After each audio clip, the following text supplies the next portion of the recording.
us in a second. We're going to be sharing the tea on fundraising, and we're so excited. But before I get started, before I jump off, and say how excited I am, if you never met me before, allow me to introduce myself. My name is Sabrina Walker Hernandez, and I am the president and the CEO of, I don't even know, because I'm fan struck, for Supporting World Hope.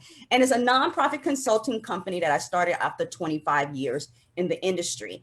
And we have with us today Rachel Muir from the Rachel Muir Consulting. And I know all week I've been talking about it in my group and in LinkedIn and on Facebook, and Instagram. So y'all should be well prepared and know that I'm a fangirl. I'm very excited to have Rachel here. She's one of the people that I follow. She's one of the people that every time she was at a Boys and Girls Club conference, I was in the front row with my pen taking notes. So she has a lot of things to offer. And I'm excited because I consider her one of my teachers. And I successfully implemented some of her practices and was successful at it. So we get to talk about some of those things today.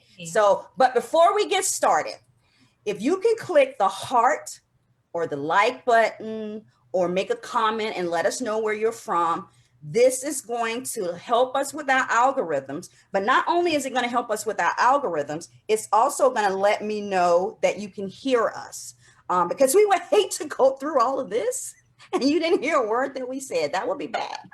So if you could do that, the people that are on here, that is good. Thank you so much. And also the people that are up here, make a comment, because then I can acknowledge that you're here. I love people who invest in themselves, who invest the time in themselves. So I like to call that out. So right now, Rachel, tell me a little bit about yourself and your experience. Awesome. Well, I'm so thrilled to be your guest, and I'm a fan of yours, and I think you're amazing. And thanks for all that you do to help nonprofits be successful. My background, like you, is in fundraising in that youth space, also like you, empowering kids. I started a nonprofit. I'm from Austin, Texas. I'm a native Austinite, which is kind of like being an endangered species. Sabrina and I are both here in the great state of Texas.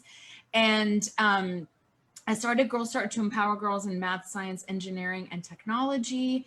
And I spent my whole career like you in fundraising. And my greatest joy comes from helping fundraisers love their jobs, be more confident in their jobs, have an easier time fundraising, giving them tools to make it easier. And underneath all that, my big goal is I love helping make the donor experience better. And I'm really passionate about helping fundraisers love on their donors and do it in ways that are save them time, but delight their donors and bring their donors closer to their cause. So that's my story.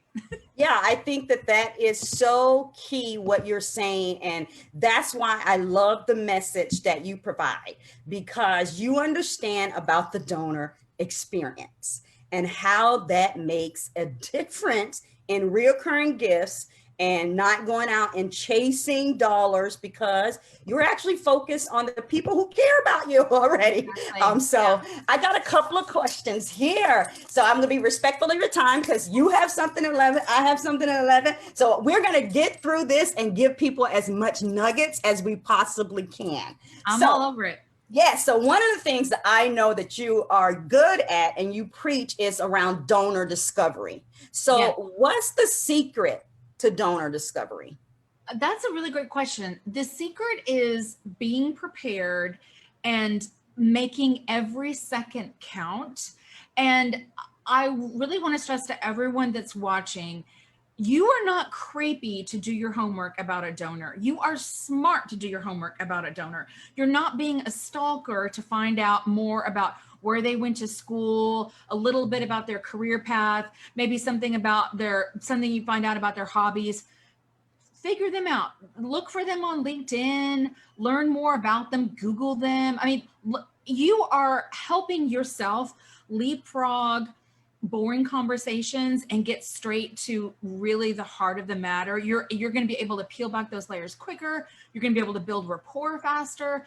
And it actually really shows respect for the donor you know, I've had major gift officers reach out to me, set up a visit with me, and when they ask me, so, you know, tell me what's your career? What have you done for your career? And I'm like, oh my God, like, I'm not going to go through my whole like job history. Like this is, you know, it shows respect for the person, and it allows you to like really leapfrog into saying like, so wow, like, I mean, you know, how did you end up in technology? I mean, your background's in blank. How'd you end up here? Or did you always know you wanted to start your own business? Or, you know, it just allows you to have better conversations. And I would also be really prepared.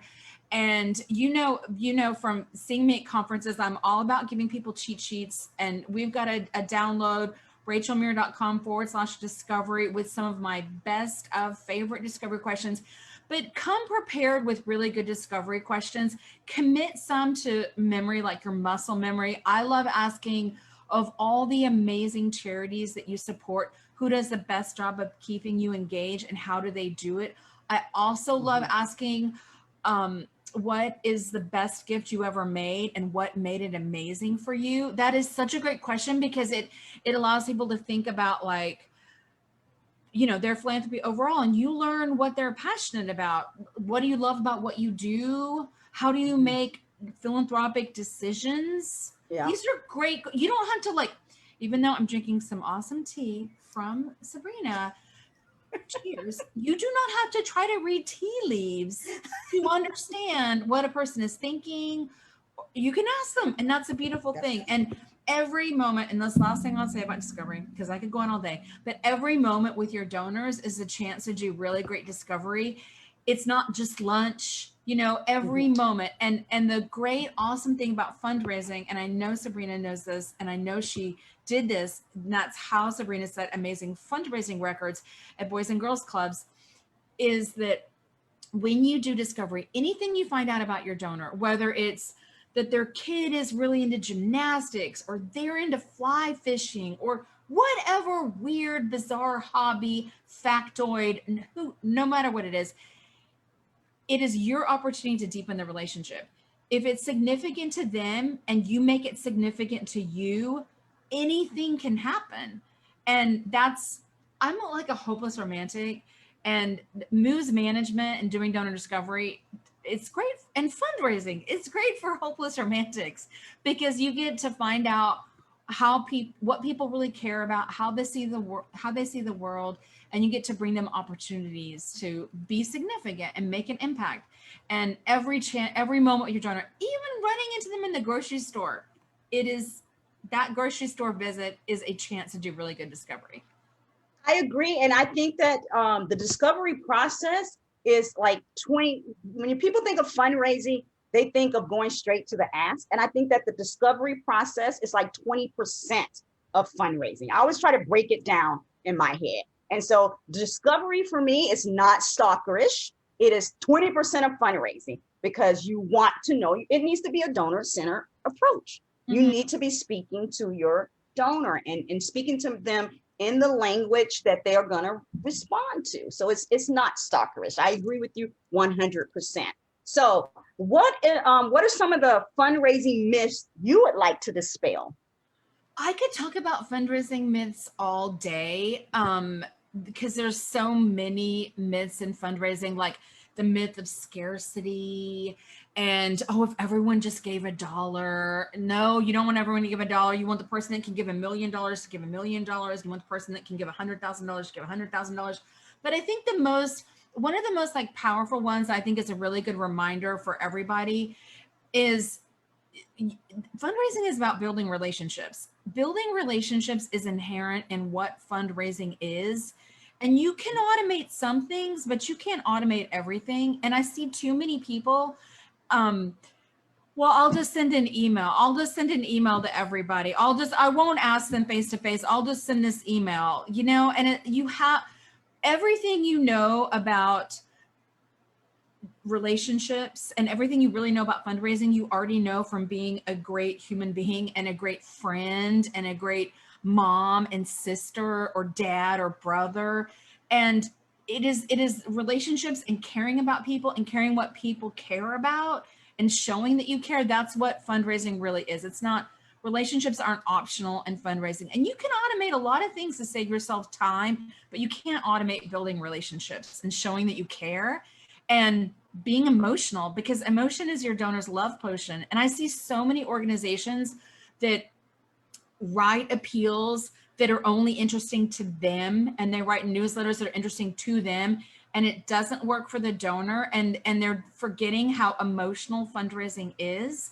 And you're not being stupid to write at a 6th grade reading level. You're showing respect for your donor, who's a busy person and doesn't have time or the interest to read something that's complicated and convoluted. Those are just a few myths.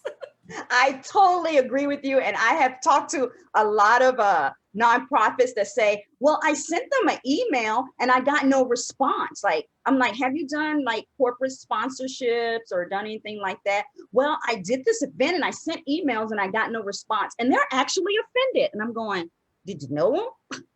Did you pick up and talk to them? Take more than email. It's going to take email. It's going to take, and creative ways of doing email. I'm a big fan of video email. It's going to take email. It's going to take phone calls. It could take a handwritten note. It's going to take voicemails. It's going to maybe take texting. It's going to take maybe leaving a message on LinkedIn. I mean, it is easily 7 tries on different channels before you're allowed to give up, in my book. Yeah. 7 tries. 100% agree with you. That's why I love you. So what's the worst mistake that oh my God. I've made a few. Okay, I'm going to start with my biggest fundraising mistake. And then if we have time and you want me to, I'll tell you some other fundraising mistakes that I could think could save people like heartache and money. My biggest fundraising mistake was when I made a large solicitation without having done the proper cultivation of the donor. And I gave this donor sticker shock, and she pushed back and challenged me. And it was one of the lowest moments in my fundraising career. And of course, she did not make the gift, but I never made that mistake again. And it did a lot to further cement me as being obsessed with donor love and loving all my donors and take, you know, because you can't just tell, you may have a really deep need and it's really valid, but if you don't bring your donor along and show them how big the need is, I could have shown her the waiting list for girls getting into the program. I could have taken her on a tour of our site and shown how cramped it was, but I didn't do those things to tee up the ask. I went in for the ask and I confused wealth with generosity, and I confused capacity with interest, and it cost me that gift. She still gave gifts to me later, but they were not, I missed out on that one. I mean, it cost me a lot, but it's one of my favorite mistakes because I learned the hard way. Yeah. And if you want me to talk about a few more mistakes, I do, because you know, okay, what you just said correlates with donor discovery. Yes. You know? So it's exactly like reinforcing things. So I would love to hear them. Okay, these are some that could save people some blood, sweat, and tears. Here's another mistake that I made. Sometimes you as a fundraiser need some help, and you you bring someone in. Maybe it's a grant writer, maybe it's you bring someone in to assist you, and maybe it's a capital campaign consultant, and you've never done a capital campaign and you need some support. Sabrina set records doing capital campaigns. I want my friends to know that. But and we both, Sabrina and I both, have done capital campaigns, and we have the scars and t-shirts to prove it. They're not for the faint of heart. They take no, they're not. Time. But you might have a great capital campaign consultant that comes in and you're really dazzled by them. And you think, oh, I'm going to learn from this person. I've never done a campaign. I need some help, so I'm going to do this. And then all of a sudden, you don't get that person in to help you. You get Julie, the intern. And so I want to tell people, whenever you are looking to get some help from someone, ask them, will you be the person that's working on my project? Will you be the person that's on my account? Because a lot of times with small shops, Sabrina and I do all of our own stunts, and it's just Sabrina and it's just Rachel. but a lot of other people have people underneath them, and you get the figurehead for the firm who's got the relationships and is a wheeler dealer, but then you end up getting someone, you might get someone really junior on your account and you're not happy with it. So always ask, will you be the person working on my account? And the second one, this is a no-brainer, but always ask for references. I once hired a grant writer without asking for references, and it was one of the most costly, expensive mistakes in my career, because this person turned out to be kind of a nightmare. So always ask for references, just because someone might come in and say, I've worked with this person and this person, this one. But if they're not giving you the phone numbers to call those people, you should be. That should be a red flag there for you. I was looking for, what color flag is this? It's a red one, a big old red one. So that is a great point. So what is one of your best kept secrets in fundraising that you're willing to share with us? Well, I share my secrets frequently. And I want to say tomorrow I'm doing this amazing workshop and I am spilling all of my email secrets, all of my email secrets. And I mean, these are like jaw-dropping email secrets, and all of my email tools on how to test your subject line, how to test if your email is spammy, how to test how your email is going to look in all these different browsers, how to get like multiple ideas for subject lines. And you sent me a sweet candy. I haven't clicked it yet, but I was very happy when you sent it to me. I thought, oh, that's a nice touch. So you're going to be talking about things like that, right? Yes, it's all about email. It's all about how to write clickable emails, how to get people to read your emails, how to stay out of the spam filter. I'm really passionate about email, and I love helping people save time and have tools. And I even have some before and after email makeovers of email appeals. So that's happening tomorrow, Thursday, April 22nd. And I'll be dropping the link in the comments in case y'all want to attend that. Sweet. So. Sweet. Yes. Yeah. So I guess here's a secret. There's 2 words to stay out of the spam filter, and it's great reputation. And the way that you have a great reputation sending email is you write really great subject lines and you write really great content. And we don't come out of the cereal box being amazing copywriters, and we all need a little bit of help and a little bit of training. And that's going to be a lot of fun. I'm excited about that. I'm doing that tomorrow. That is good. That is good because, you know, email has always been around in the business world, but I think more so with this pandemic, people are they're communicating more via email, and people are more comfortable doing that. And so even it's funny. I was talking to a little old lady out of Mexico who needed help with a capital campaign. She had no idea what she was doing, but she was like 80 years old and she was very efficient in communicating via email. So all your donors out there has an email account. They have email. And yeah, so some of my favorite secrets, I mean, it's not really a secret. I love video email. If anyone has followed me for more than 5 minutes, you know, I love video email. I use it every day. I was just about to use it this morning. I'm going to use it when I get off this call. I like to send personal video email messages to people. It's amazing. It's a great tool to cut through the noise in your donor's inbox. I also love texting, and people act really afraid. Like, well, I used to ask people, you know, I used to start talking about texting donors, and people were like, they acted like I just dropped a lot of cuss words out or said something super inappropriate. If I got their cell phone number, I feel like I have arrived and I'm going to use it. Text is great for stewardship. Texting is the 24th century version of a phone call. And I'm not telling people to use texting to solicit gifts. You can do that. I know that you can do that, but you can imagine getting a text, thank you, after a donor makes a gift. Imagine getting a text, oh my God, it's been, you know, a month ago, Sabrina, you made your first gift to us and already you blank, or a year ago, you made your first gift and thanks to you, blank. It's just a nice way to, I'm just inviting people to consider texting something sweet and thoughtful and kind to their donors. This isn't like, call me right now, or, you know, Right. It's that unexpected, like warm my heart kind of text. a love bomb. Yeah. A love bomb. A love bomb. That's a very good term, a love bomb. And people like getting those love bombs because it makes us all feel good. Yeah, kind of put yourself in that position. If you got a text like that, you would be like, oh, this made my day, right? So Yeah. I appreciate you saying that. And that's why you're good at what you do. So again, we got 20 people looking at us right now. This is Oh, hello, you Oh, beautiful if you're people. just joining us, welcome to the broadcast. And we're currently talking about, fundraising for nonprofits.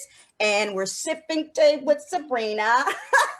And we've just covered, donor discovery. Don't be freaked out by donor discovery. It's 20% of the fundraising process. You need to learn about your donor before you make an approach. You got to build that relationship.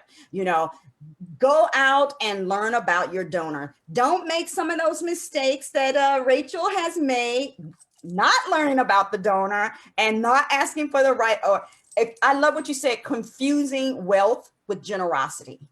So don't confuse wealth with generosity. Get to know your donors, because if you don't, you will leave money on the table. We've learned that through that mistake. And if you're going to hire a consultant, make sure you get references and make sure that it's that consultant that you're going to be working with and not an intern. Right. So those are some of the things that we have talked about. So let us know where you're watching from so we can keep this video at the top and let me know that you can hear us loud and clear. Again, this is going to help us with our Facebook algorithms. So Rachel, we have about 5 more questions for you. And so what do the best fundraisers do differently? The best fundraisers are intensely curious people who are always trying to learn more about their donors. They are incredibly positive. They are the glass is half full. They're really ambitious. They're all about setting really ambitious goals for themselves and going out there. They're all about engagement. They are organized and they tee up their ask. They think about, okay, I'm going to ask Sabrina in December, what am I going to do for all the months leading up to December to tee up that ask? They're not afraid to, and they regularly crunch the numbers on how am I doing on donor retention? How am I doing on upgrading donors? How am I doing on converting a first-time donor to make a second gift? Yeah, that's what the best fundraisers do differently. So when you say tee up the ask, because I want people to understand this, when you say tee up the ask, give me some examples of that, if you may. Yeah, so teeing up the ask is all about building that relationship with the donor. As I mentioned earlier, my worst fundraising mistake, showing them the need, showing them how, if I show you that we're bursting at the seams, if I show you the waiting list of kids to get into our Boys and Girls Club, you're not, and I ask you questions, great discovery questions like, what's the best gift you ever made and why? How do you what do you want your legacy to look like? How do you make philanthropic decisions? Those are all great questions that are going to tee up the ask. Those are questions, and the answers to those questions will tell me who I need to cultivate. Is it just the wife? Is it the husband and the wife?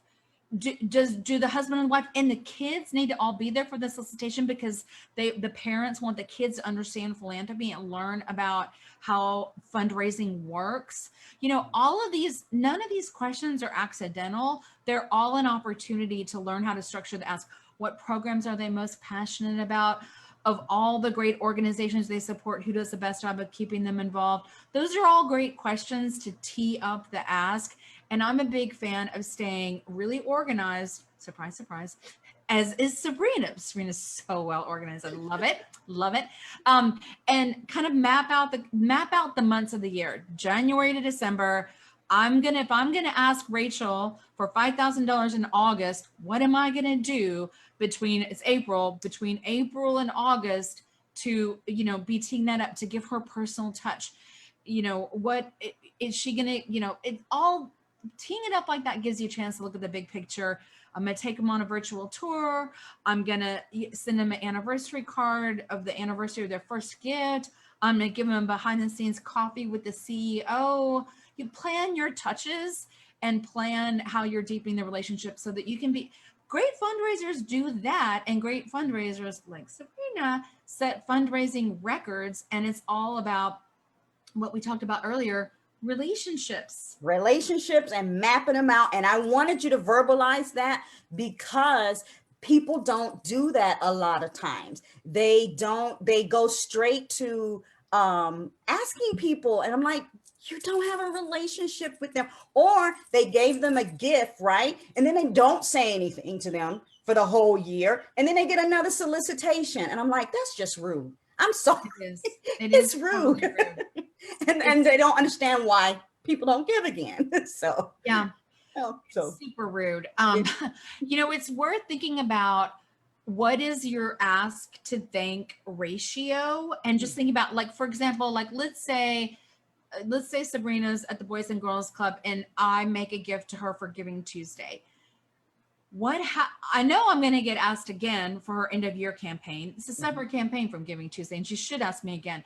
But what kind of communications am I going to get from her before I'm asked again? And what are the kind of communications overall? How many stewardship, how many thank yous versus solicitations? I did a workshop a couple months ago on stewardship for members of my membership program and the League of Extraordinary Fundraisers. And I used an example from my friend Lynn Wester, where she made some Giving Tuesday gifts, and then she looked at how many, what were the ask to thank ratios. And some organizations were like 20 ask, 1 thank you.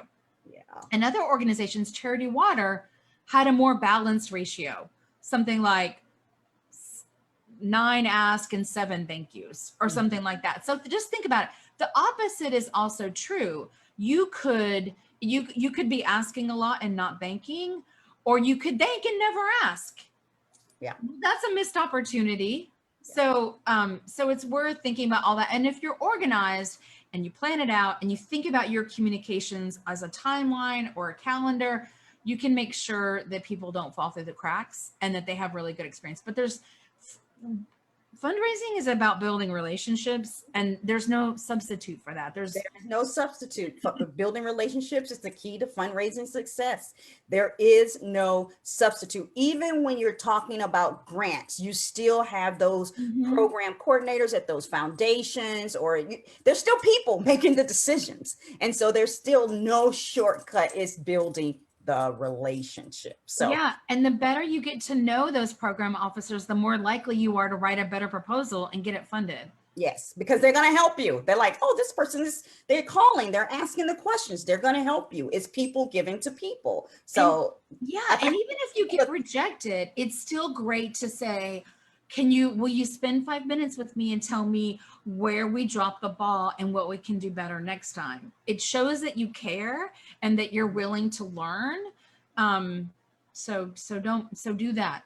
Yeah. And don't be defensive when they tell you what you didn't get. Exactly. So what is the best tip on sharing your nonprofit story creatively? Because I've learned some great stuff from you, so I want you to just share it with the world. Okay, well, I would just like to say that fundraising inspiration is everywhere, and storytelling inspiration is everywhere too. Don't be afraid to use emotion in your stories. Don't be afraid to use conflict in your stories.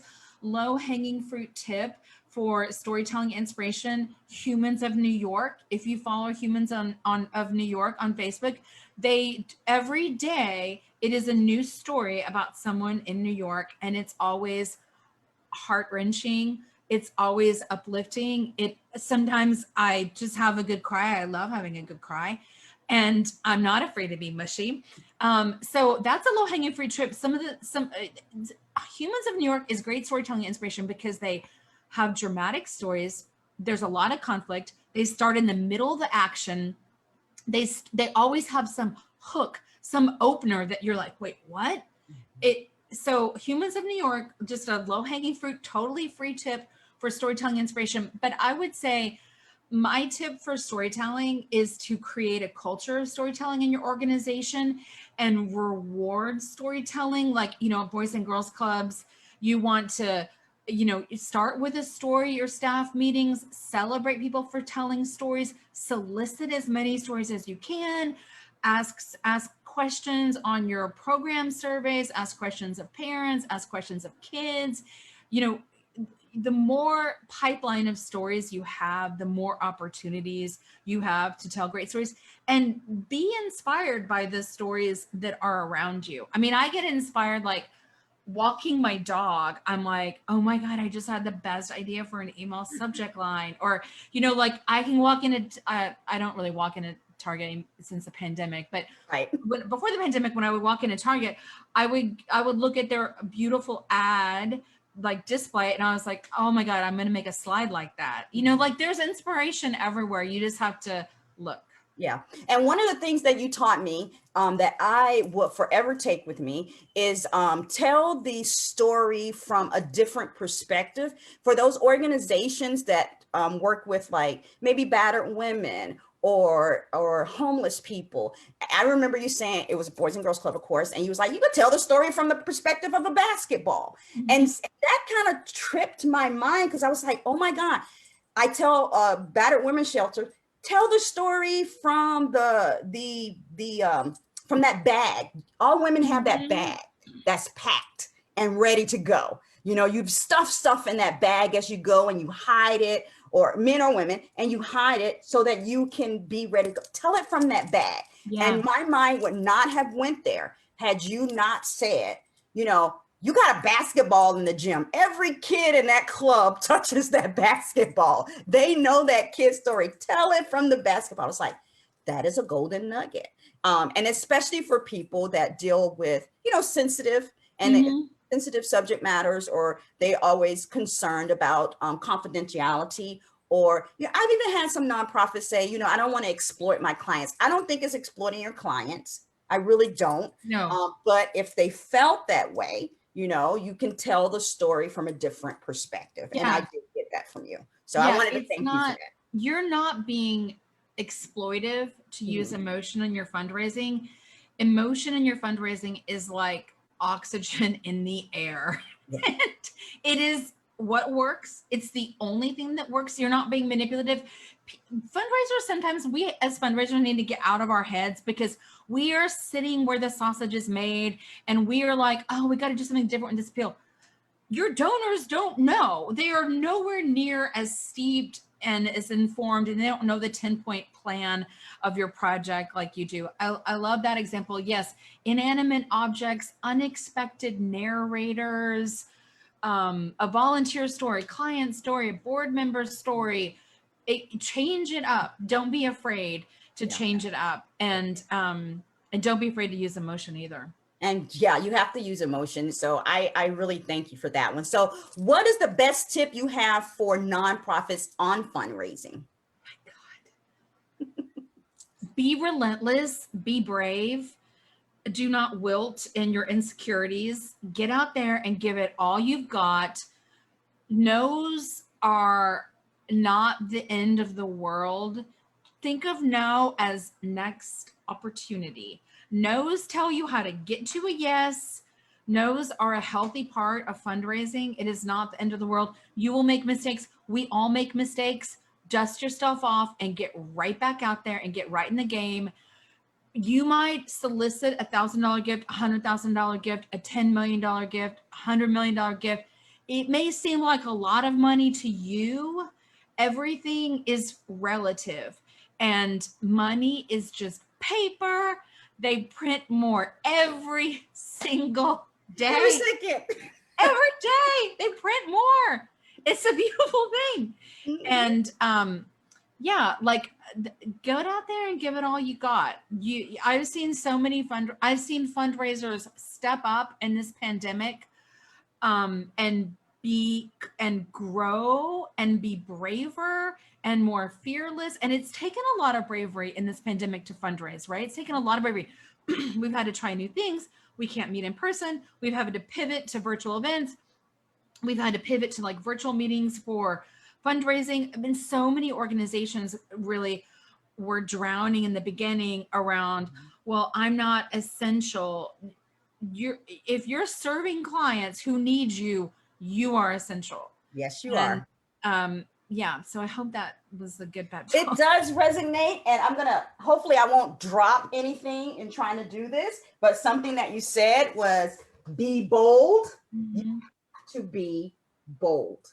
It is, I think that, and what do you call it? The imposter syndrome. Yeah. People hear that one no and their confidence goes down, but it's a numbers game like with anything else. The more you ask, the more you will receive. That is what it is. And just like you said, no just means not the next opportunity, not at this time, not till I trust you more, maybe not this particular program, not till I talk to my spouse. It could mean a lot of things. Yeah. And just because someone says no doesn't mean you stop cultivating them. Exactly. It doesn't mean no, never. Right. It just means no, not right now. And if you're smart, you can use that opportunity. Okay, well, I love what you just said. Is it the program? Did I not ask for the right program? Is it the person? Did I not have the right person soliciting the gift? Or did I not have the right people in the room? If you mess up and you don't have the right people in the room, if you solicit the husband and the husband says, well, I make all my giving decisions with my wife, the bad news is you just lost a gift. The good news is you're never going to make that mistake again. That's why one of those earlier discovery questions, how do you make your philanthropic decisions as a family, is so important, because that tells you I need to cultivate the husband and the wife together. I need to cultivate them separately and then make the ask together. I need to cultivate them and have the kids present, like whatever it is. It tells no will tell you how to get right. I would say when it comes to no, the most common thing is it's the amount, and even when it's the amount, it isn't okay, well, how about we do half that? You should say, what if we split that into 2 gifts and you made this amount this year and this amount next year? Like, don't back down. Just extend the time frame and see Right. where that goes. And then if that doesn't work, you can, and if you're really in a pinch, my favorite way to overcome if you really feel like you asked for way too much money, here's my comeback. I am so sorry. I think I may have overestimated your enthusiasm for this project. That's a lot nicer than saying, oh my God, I thought you had a lot more money. Because we're not going to say that. We're not going to say That's a good one. I have overestimated your enthusiasm for this program. That is a good say. That is really good. Hey, write that one down, because I'll be using that one. So, share your latest tool to thank and engage donors. I know you have something coming up tomorrow, and I know you're also going to. We have a link for some discovery questions, but Yes. what are some of the latest tools to engage? Oh, yes. Okay. I'm going to, yes, I have one. It's rachelmuir.com/thank you. And I have a free, awesome, like do's and don'ts of thanking donors. So I love video email. I think video email is a really great tool. I've already mentioned video email is a really great tool to thanking donors. And I've already also mentioned that texting is an amazing tool for thanking donors.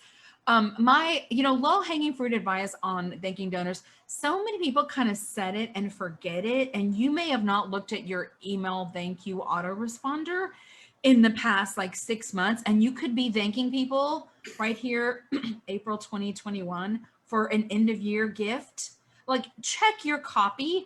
If you've got monthly donors, congratulations. You are a complete genius for creating a recurring source of stable fundraising revenue for your organization.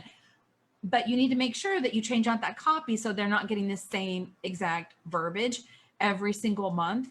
And I would say you can gain a lot of scale and efficiency by preparing thank yous in advance. So this is something a Boys and Girls Club can do. This is something we did at Girl Start.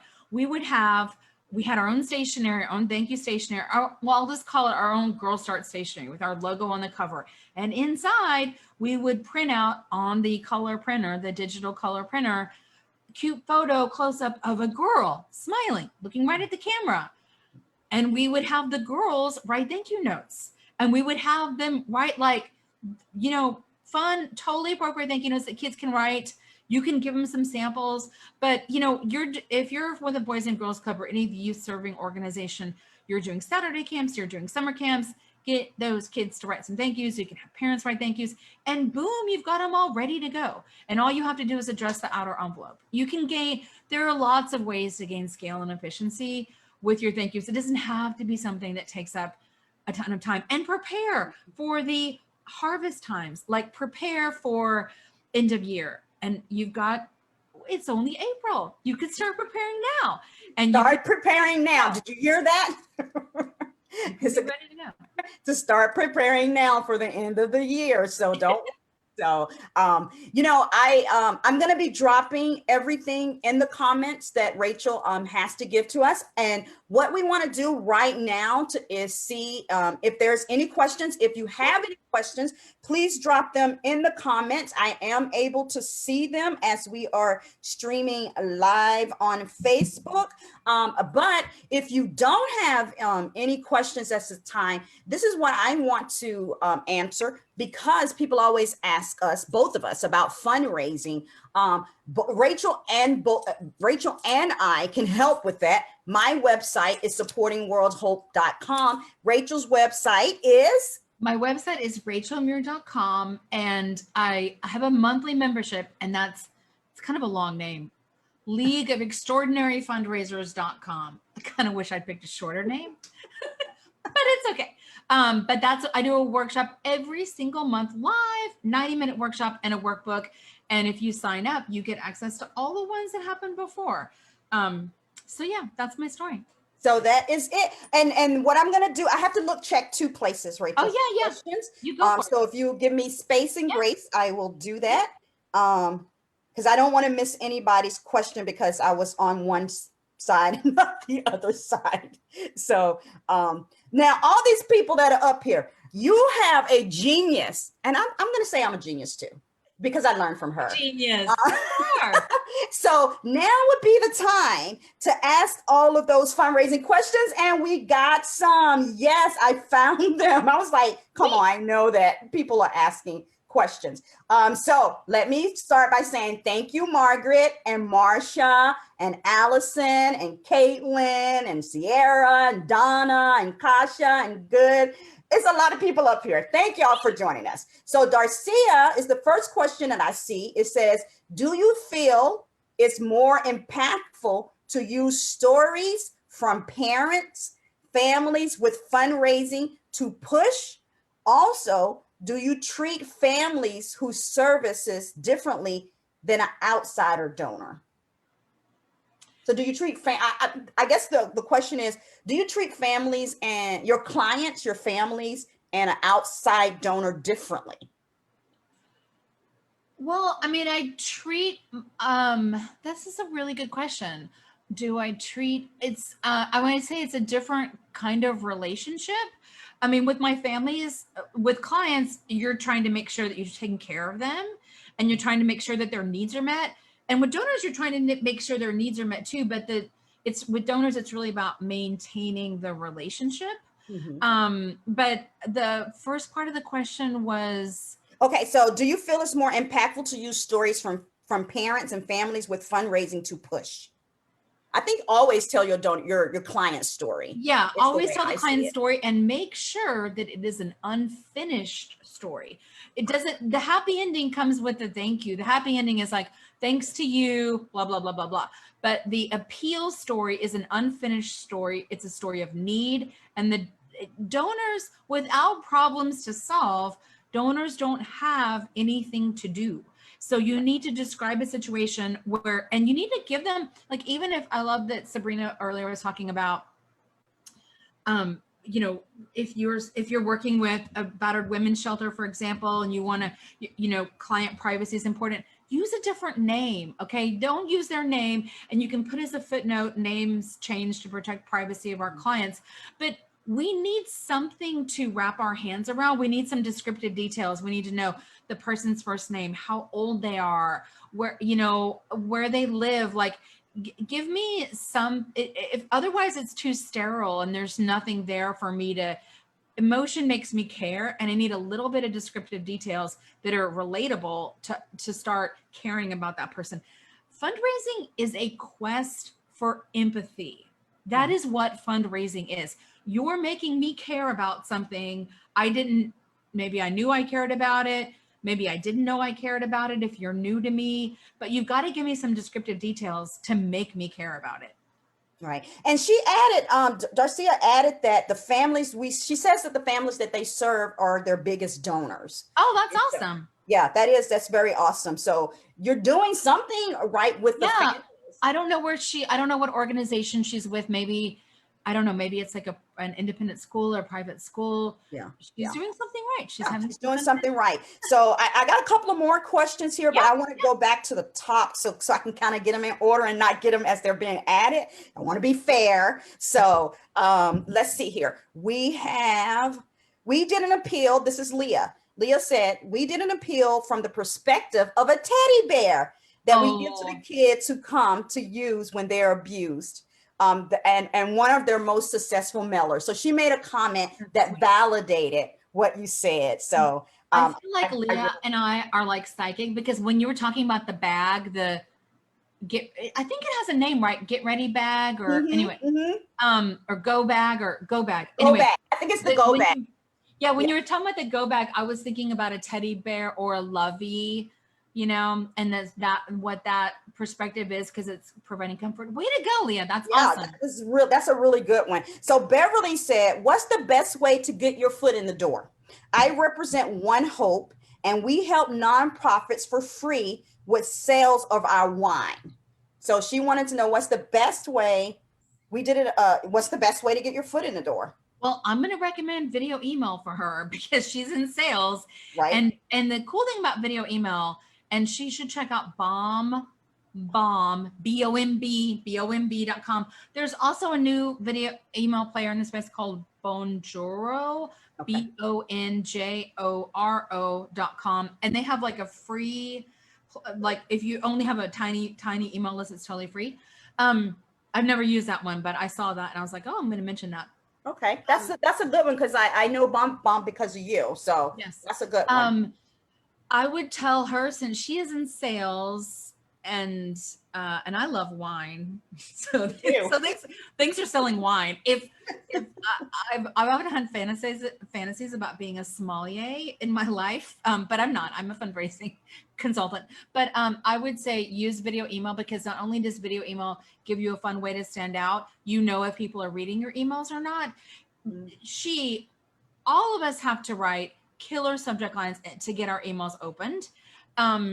She really has to write killer subject lines. And when you do shoot video email, for this goes for everybody, make it short, 60 seconds max. This is not a movie. This is no. Yes, please don't, because nobody has got time for that. and she should also use the person's name, because if you send me an email and it has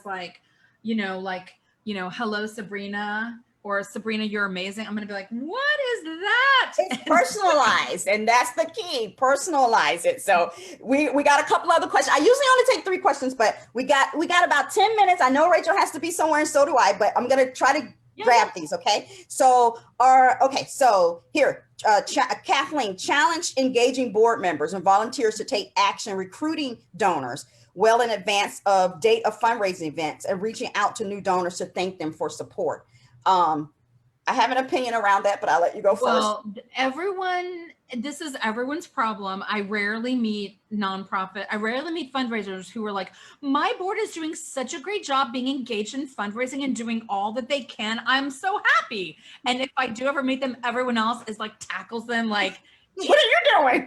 But here's a secret on the board members. You have to set the right expectations when you recruit that board member. You have to have the fundraising role model on your board who's doing a great job with fundraising. Introduce them to, here's what we expect of you as a board member. We expect that you support fundraising. We expect that while you're on our board, you make us one of your top 3 philanthropic commitments. We expect that you will identify people who could care about our cause and bring them into our mission.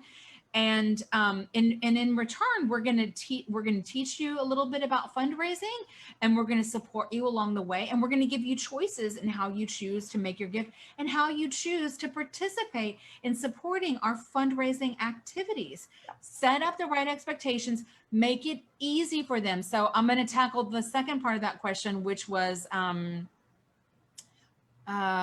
the second part will, the date of the fundraising event and reaching out to new donors to thank them in advance. When it comes to thanking them, you need to give them a script. It needs to sound warm. It needs to sound personal. It needs to sound like a human being wrote it, not an IRS robot or some person. Like, it's not college level verbiage. This is like just the script needs to start right away. My name is Rachel. I'm a board member of X. Don't make them think.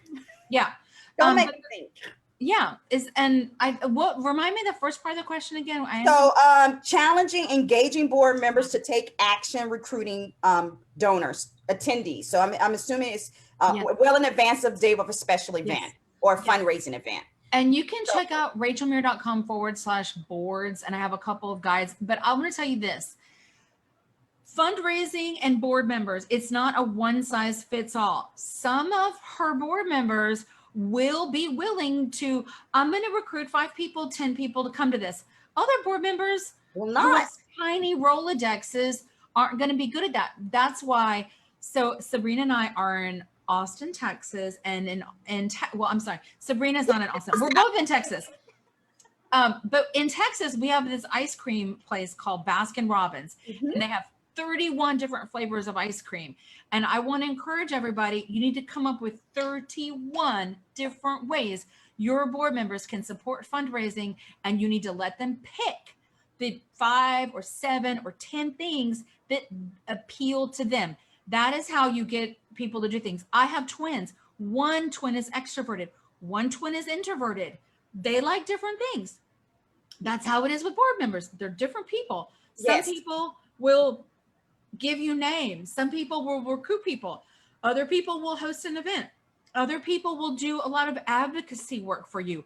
You have to spell out all the ways they can support fundraising and let them choose, because it's not a one size fits all. It's not a one size fit all. And it's about also building a relationship with your board member and knowing their strengths and their weaknesses. You know, I always say when we talk about fundraising, people immediately go to the ask, and it's not about the ask. It's all those things that you said. Are they door openers? Are they thankers? Are they cultivators? What does that look like? Because all of that leads to a gift. Exactly. It's not just the ask that leads to the gift. And so we also have to expand the way we think about fundraising and give them the script. Don't make them work. I don't want to say don't make them work, but remember they're volunteers. Remember they are all over the place, you know, family, all of that. So if you can script everything out and just say, here, cut and paste this, it will make life a little bit easier. Grease the wheels. Yeah, grease the wheels for them. So are you using your personal phone to send text and video thank yous? Any downside? I use my work phone, which later became my personal phone because I took my number with me after 20 years. What's your opinion on that? Such a great question, and I'm so glad that we're asked this question. Okay, so I'm going to recommend a tool, Textology.co. Textology.co. I learned about this tool from my friend Lynn Wester. I thought this is a texting tool. Okay, it allows you to upload a list of contacts, and it'll tell you landline, cell phone. And it allows you to send messages, but this isn't a mass texting tool. They have that tool. It's called TextBox. Textology is like one-to-one, but it's kind of like it allows you to just copy and paste the same message again and again and again and again and again. So it takes you like 1 second. You're literally clicking one button to send the same message. But that way it isn't opt out of these messages by responding with stop. You know, it's not that because it's one-on-one, it doesn't do that, but it'll give you a number as well. Textology will also give you a number. You can do a free 30-day trial. Check them out, textology.co. The CEO's name is Justin Bear. I heard about them from my friend Lynn Wester. I looked up their website. I picked up the phone. I called. Guess who answered the phone? Justin, the CEO. We had a great conversation. He's an amazing guy. Anyway, check him out. He'll give you, I don't work for Justin. I don't work for Texology, but he will give you a free 30-day trial if you want to try it out. But otherwise, heck yeah, send it from your phone. It's totally fine. Don't worry about that. Totally fine. I did. So last question, because I know we both have to go. So what is the potential for a small environmental nonprofit to raise significant donations through Facebook? That's a good one to end with. Let's see. It totally just depends.